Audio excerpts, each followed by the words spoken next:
এই যে bonding mistake, এই বন্ডিং মিস্টেক গুলো আর করেন না। আসসালামু আলাইকুম ভিউয়ার্স, আজকে আমরা একটি কনস্ট্রাকশন সাইটে এসেছি। তো এই সাইডে আজকে সেফটি ট্যাঙ্কের কাজ চলছে। তো এখানে যে গাঁথুনি গুলা চলছে সেই গাঁথুনি নিয়ে আমরা কিছু ইনফরমেশন আপনাদের সাথে শেয়ার করব। প্রিয় দর্শক, এখানে দেখুন, এখানে 10 ইঞ্চি দেয়ালের গাঁথুনি চলছে। তো এখানে গাঁথুনির ক্ষেত্রে আমরা এখানে যে বনটা ইউজ করি সেই বনটা সঠিকভাবে হয়নি। তো কিভাবে সঠিক হয়নি, এই যে দেখুন, এখান থেকে একটা জোড়া শুরু হয়েছে। সাপোজ ধরেন এই জোড়াটা এখান থেকে একদম সরাসরি নিচ পর্যন্ত নেমে গেছে, যেটা যদি আমরা সরলরেখায় স্কেলে ধরি যে এই জোড়াগুলা প্রায় সিমিলার, এখান থেকে এই পর্যন্ত সিমিলার, তিনটা জোড়ার সারি একদম সিমিলার হয়ে গেছে। তো এই ক্ষেত্রে হবে কি, এই ক্ষেত্রে উনারাই সঠিকভাবে অন্য জায়গায় জোড়াগুলা দিয়েছেন।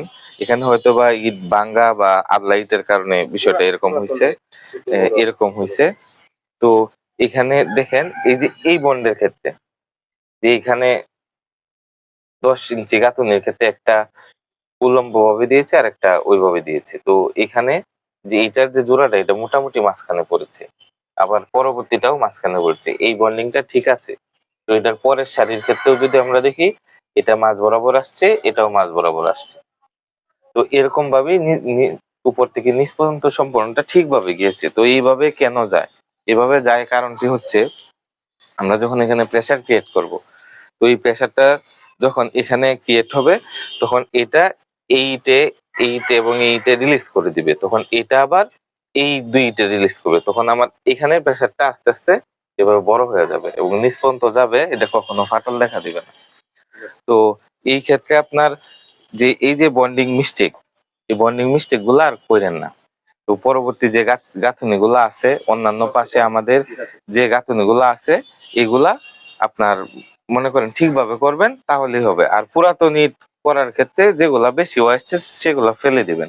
তো ফেলে দিলে হয় কি, হয়তো মালিকের কিছু ওয়েস্টেজ হবে, কিন্তু আপনার কাজের মানটা আরো ভালো হবে। আপনার অন্যান্য গাঁথুনিটা ঠিক আছে, পুরা গাঁথুনির ভিতরে কিন্তু একটা বন্ডিং এই শুধু সমস্যা, আর কিন্তু কোনো সমস্যা নেই সরাসরি। তো পুরাতন ইটের কাজের ক্ষেত্রে একটু সমস্যা হয়, নতুন ইট হইলে একটু প্রবলেম গুলা কম হয়।